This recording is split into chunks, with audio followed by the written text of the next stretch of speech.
धनवान व्यक्ति के 3 मूर्ख पुत्र थे। धनवान व्यक्ति की मृत्यु होने जा रही थी। मन में चिंता उमड़ पड़ी, क्या करें, इनका क्या हो। तीनों पुत्रों को बुलाया और कहा, मैं आपको 3 मुख्य शिक्षाएं देता हूँ, ध्यान से सुनो। प्रथम, प्रतिदिन सुबह आप छांव में बाहर जाओ और हमेशा आप छांव में ही रहो।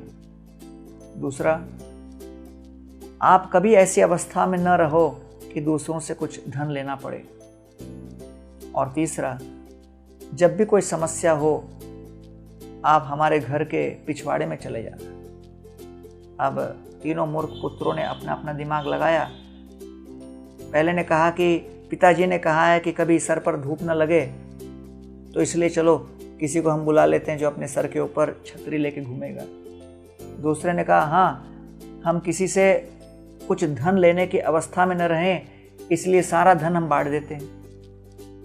तब तीसरे ने कहा कि लगता है हम कहीं कुछ गलती कर रहे हैं, पिताजी के मित्र को बुला लेते हैं, उनसे पूछ लेते हैं। मित्र आए, बोले, जब पिताजी ने कहा सर पर धूप न लगे, हमेशा छांव में रहो, इसका मतलब ये कि प्रातःकालीन अरुणोदय की वेला में आप कर्मठ प्रयत्न करने के लिए निकल पड़ो और सूर्यास्त के बाद ही घर पे लौटो। दिन भर कठोर परिश्रम करो, किसी से धन लेने की अवस्था में न रहो। इसका अर्थ ये है कि कदापि आप ये धन संचय करते रहो और दूसरों में कभी वितरित मत करो। और तीसरा, हर प्रकार के आपातकालीन परिस्थिति में आप अपने पिछवाड़े में जाओ, अर्थात आपके घर के आंगन में उन्होंने प्रचुर मात्रा में धन छिपा के रखा होगा।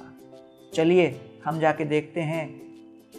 तीनों पुत्रों को लेकर पिताजी के मित्र गए और आंगन में जब खोदा तो अंदर से बहुत प्रचुर मात्रा में सोना चांदी हीरा मोती बाहर निकला। इस तरह शास्त्र के अंदर जितने निर्णय दिए गए हैं ये बड़े गोपनीय हैं, इनको समझना बड़ा कठिन है। तद्विधि प्रणिपातेन परिप्रश्नेन सेवया उपदेक्षन्ति ते ज्ञानम ज्ञानिनस्तत्वदर्शिनः। भगवान श्री कृष्ण गीता में कहते हैं कि शास्त्र की बातों को समझने के लिए, उनके निर्णयों को अपने जीवन में उतारने के लिए किसी सद्गुरु के आश्रय में जाकर जब उनसे हम सुनकर उनके सामने शरणागत होकर उनकी जब हम सेवा करेंगे, तब ये शास्त्र के बड़े ही गोपनीय तत्व हमारे हृदय में प्रकाशित होंगे और हृदय के भीतर छिपा हुआ एक अनमोल रत्न की भांति कृष्ण प्रेम स्वाभाविक रूप से जागृत होता है।